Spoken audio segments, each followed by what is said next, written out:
Ensuite, l'auteur il dit وَيَمْسَحُ أَكْثَرَ الْعِمَامَةِ. Les turbans, comment on essuie? Sur la majeure partie du turban. Sur la majeure partie du turban, on essuie. Ce n'est pas juste sur une partie du turban, mais là, on essaie de essuyer sur la majeure partie du turban. وَظَاهِرَ قَدَمِ الْخُفِّ مِنْ أَصَابِعِهِ إِلَى سَاقِهِ. Quant au khuf, on essuie la partie qui est supérieure. On commence par les orteils jusqu'au tibia.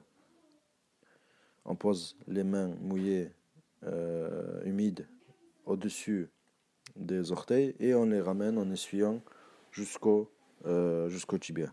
Duna asfalihi. Et on n'essuie pas le bas des pieds.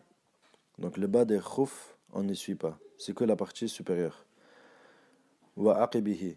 Et aussi le derrière. On n'essuie pas le derrière du pied. ويمسح على جميع الجبيرة. ويمسح على جميع الجبيرة.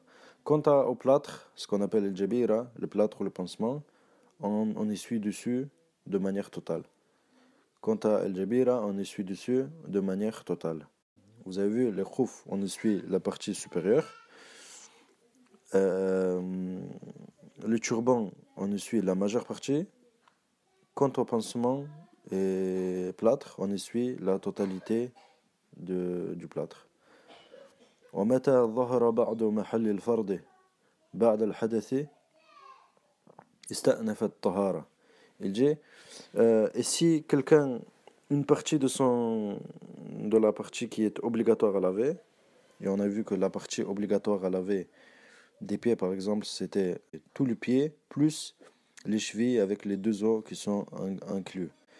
Donc si une partie des pieds est apparue, comme par exemple quelqu'un qui s'est fait enlever le khouf, ou quelqu'un qui enlève une khouf et une partie de cet endroit est apparue, ou si ça s'est déchiré, etc., alors il doit reprendre la purification, il doit refaire le dos.